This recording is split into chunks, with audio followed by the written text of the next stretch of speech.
ഇത്തവണ നാട്ടിൽ പോയപ്പം ഞാൻ അമ്മയുടെ കൂടെ ഇരുന്ന് ചുമ്മാ ടി വി കാണാൻ നിന്നിരുന്നു. എത്ര ശ്രമിച്ചിട്ടും മൊബൈലില്ലാതെ എനിക്ക് ആ സീരിയൽ കാണാൻ സാധിച്ചില്ല. സീരിയൽ കാണുമ്പോഴും ഞാൻ മൊബൈൽ സ്ക്രോൾ ചെയ്തുകൊണ്ടേയിരുന്നു. അമ്മ എന്തിനാണ് ഈ വിഡിതം നിറഞ്ഞ കഥകൾ കാണുന്നതെന്ന് ഞാൻ പരാമർശിച്ചുകൊണ്ടേയിരുന്നു. ആ അരമണിക്കൂറിൻ്റെ സീരിയലിൽ 10 മിനിറ്റോ 15 മിനിറ്റോ ഉള്ള പരസ്യങ്ങൾ കഴിഞ്ഞ് കഴിഞ്ഞാൽ ആ 15 മിനിറ്റിലുള്ള കഥയിൽ ഒരു നായകനും നായികയും വണ്ടിയിലിരിക്കുകയാണ്. അവർ വണ്ടിയിലിരിക്കുന്നു. തുടങ്ങി സീരിയലിൽ നിൽക്കുമ്പോഴും വണ്ടിയിലിരിക്കുന്നു. അടുത്ത ദിവസം കാണിക്കുന്നതിലും അവർ വണ്ടിയിലിരിക്കുന്നു. എത്ര നേരം ഇതിങ്ങനെ കണ്ടുകൊണ്ടിരിക്കും? എനിക്ക് അതിശയം തോന്നിയിരുന്നു.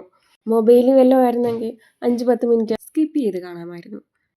എനിക്കെന്തെന്നില്ലാത്ത ദേഷ്യവും സങ്കടവും ഒക്കെ തോന്നി. പക്ഷെ ഒരു കാലഘട്ടത്തിൽ ഹിന്ദി സീരിയലുകൾ മാറി മാറിയിരുന്ന് കണ്ട വ്യക്തിയാണ് ഞാൻ. അതിൽ നായിക സ്ലോ മോഷനിൽ വീഴുന്നതും നായകൻ കൈകൊണ്ട് പിടിക്കുന്നതും ഒക്കെ ആസ്വദിച്ച് കണ്ടിരുന്ന എനിക്ക് ഇപ്പോൾ എന്തെന്നില്ലാത്ത ബുദ്ധിമുട്ടുണ്ടാക്കുന്നുണ്ടെങ്കിൽ എന്തായിരിക്കും എനിക്ക് സംഭവിച്ചിരിക്കുക? ഒന്നും അങ്ങോട്ട് പൂർണ്ണമായിട്ടിരുന്ന് കാണാൻ സാധിക്കുന്നില്ല. വായിച്ചുകൊണ്ടിരുന്ന ഞാൻ, ഇഷ്ടപ്പെട്ട ബുക്കുകൾ വാങ്ങിച്ചു വെച്ചിട്ടും വായിക്കാൻ പറ്റാതെ പോകുന്ന ഞാൻ ഇന്നിലെ എന്നെ വിലയിരുത്തുമ്പോൾ എന്തെന്നില്ലാത്ത സങ്കടവും എന്നോട് തന്നെ ഒരു സഹതാപവും ഒക്കെ തോന്നുന്നു. ഞാൻ എങ്ങനെയായിരുന്നു, ഇപ്പോൾ ഞാൻ എന്തായി എന്നതാണ്.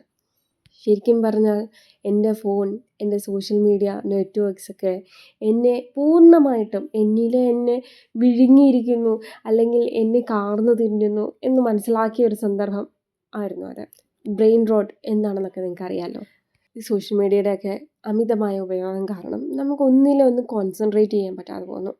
പണ്ടൊക്കെ ടി വിയിൽ വരുന്ന സിനിമകൾ കാണുമ്പോൾ അതിലെത്ര പരസ്യം ഉണ്ടെങ്കിലും നമുക്കിരുന്ന് കാണാൻ സാധിക്കുമായിരുന്നു. പാട്ടുണ്ടെങ്കിലും സ്കിപ്പ് ചെയ്യാതെ കാണാൻ സാധിക്കുമായിരുന്നു. സ്കിപ്പിംഗ് ചെയ്ത് അത് മുഴുവൻ കണ്ടു തീർക്കുക എന്ന ഒരു രീതിയിലേക്ക് ഞാൻ മാറിയിരിക്കുന്നു എന്നത്. ഇപ്പം ഞാൻ ഫോണൊക്കെ കളഞ്ഞിട്ട് കഴിഞ്ഞ കുറച്ച് ദിവസങ്ങളായിട്ട് ടി വിയിൽ സിനിമ കാണാൻ ശ്രമിക്കാറുണ്ട്. 5 മിനിറ്റ് റൂള് ഞാൻ 5 മിനിറ്റിൽ ഞാൻ നിർബന്ധമായിട്ട് ഇപ്പോൾ ബുക്ക് വായിക്കാറുണ്ട്.